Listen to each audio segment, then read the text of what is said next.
Hello, oh dear ones. Welcome back to my Friday video, which is a 52-week series of the Creators of the Future workshop. And this is week 22.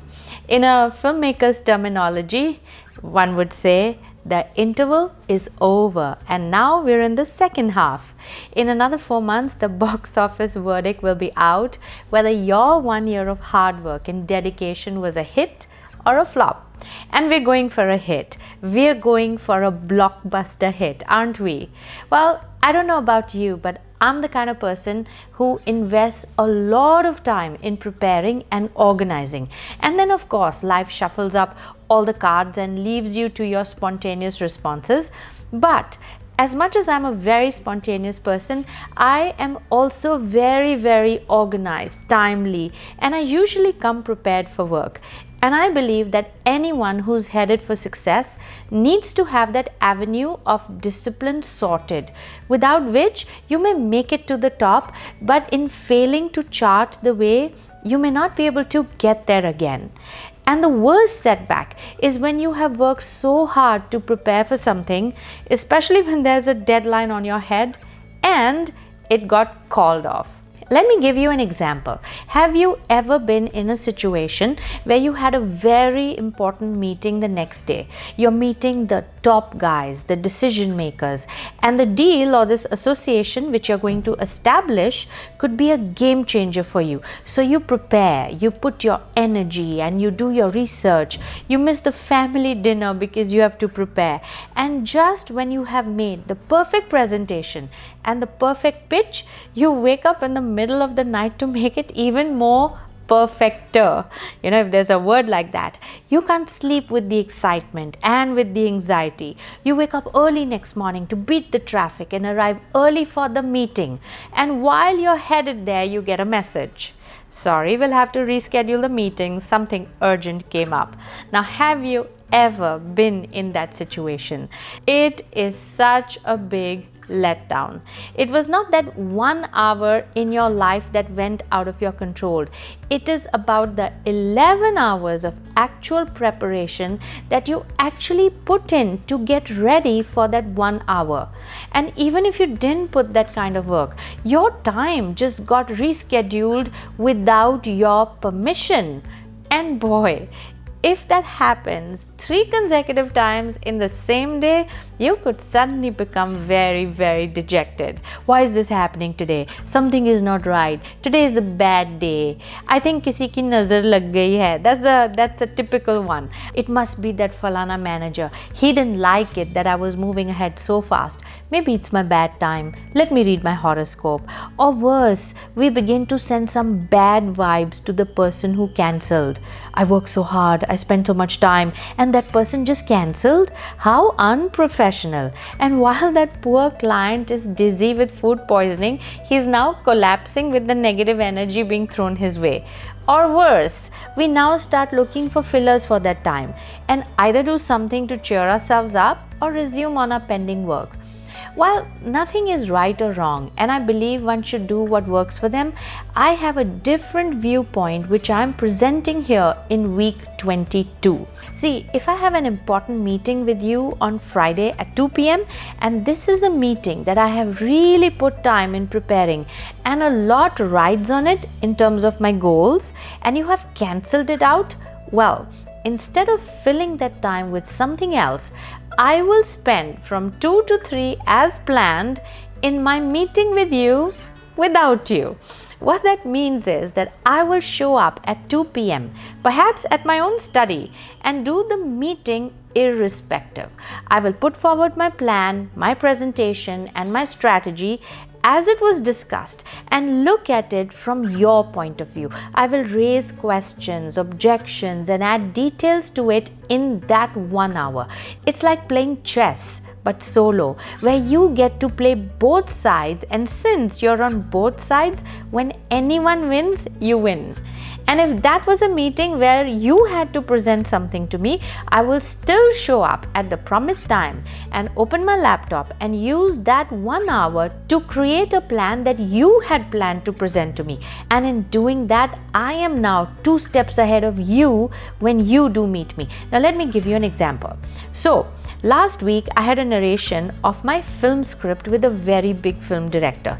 Just to have a meeting with him was a dream come true.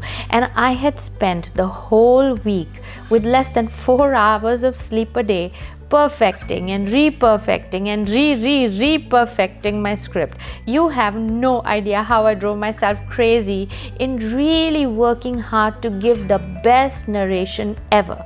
And on the day of the meeting, hours before the scheduled time, the meeting got cancelled and postponed for the week later.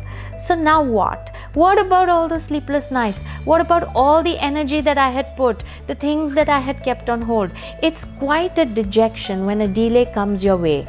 You know, in the olden days, gosh, I'm actually saying olden days, you know, when we used to watch TV, the Doordarshan days, and sometimes the signal would get lost and there would be this snowy screen with the shh noise, and then a static screen would come up, you know, rukawat ke liye khed hai, and it would keep playing this irritating music. The thing was, at that time there was no other channel that you could switch to, so you had to sit in front of the TV, irritated with the snowy screen and that static message and that music, waiting for the connection to come back. Today you can switch channels to actually such a degree that you can easily forget which show you were watching before you got interrupted. So I'm the kind of person who will not switch channels when the connection is lost. I will build it back again without the satellite and complete the show in my own version. So here's what I did. At the designated time, I sat at my desk and I did the narration just as I would if the meeting had actually happened with the director, and I recorded my whole meeting with an imaginary person.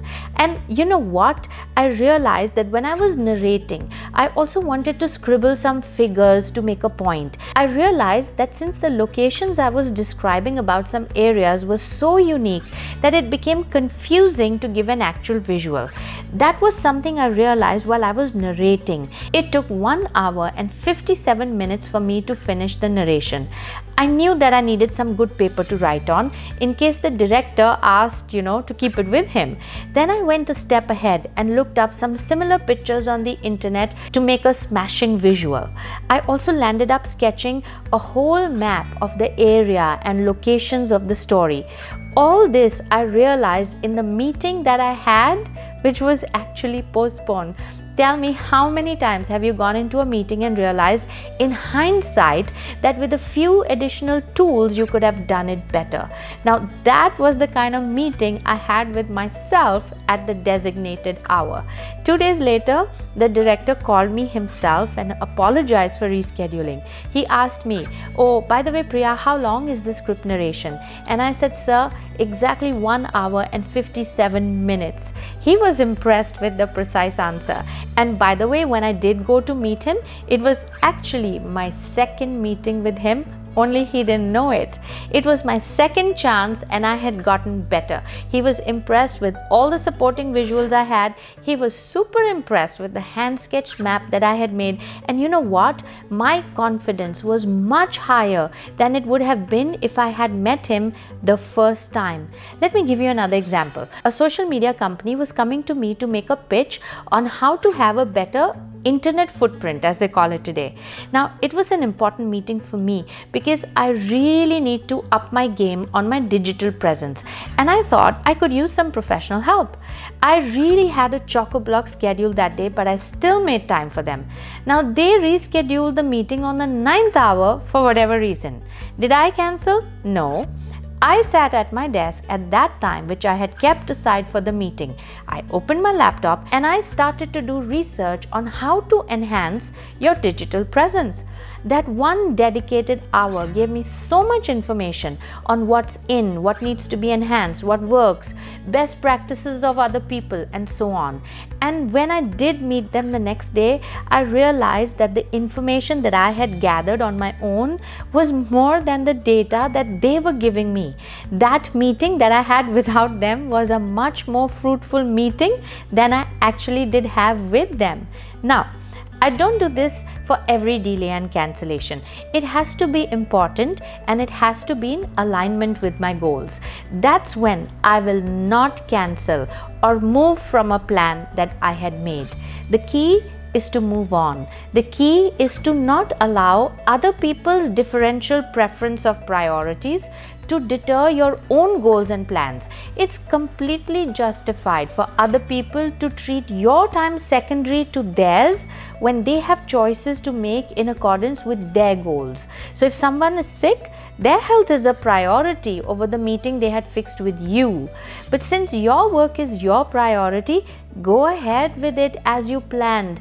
Nobody can stop you. And I have found that each time that I have stuck my ground and done as I had decided what I will do, no matter what happened, no matter how many cancellations and how many delays happened, no matter how many people said no, not now or never, in the end, I always landed up higher than where I would be if I had left my goals in the custody of other people's priorities. And there is something so magical about movement. Try looking at a blank screen that has a moving dot on it. You can't. Your eyes will trail the dot. There is something magical about moving. All eyes come on you. You can't ignore a person who is on his way. You can't stall a person who won't stop. You cannot delay a person who lives his life by the mantra with or without you. People will join you when the time is right for them. Respect their priorities, which don't include you, just as you have priorities that don't include them. But keep the commitment going and keep the passion growing. They will meet you another time, and by that time, you will have gained multifold advantage over them. Now, I hope this helps. If you have liked my message, please do like this video and share it with your friends. And hey, don't forget to subscribe. And if you want to keep the connection going until next Friday, get my books. You will love the stories. They are all inspirational. And do leave your comments below. I would love to hear from you. So until next Friday, love you guys.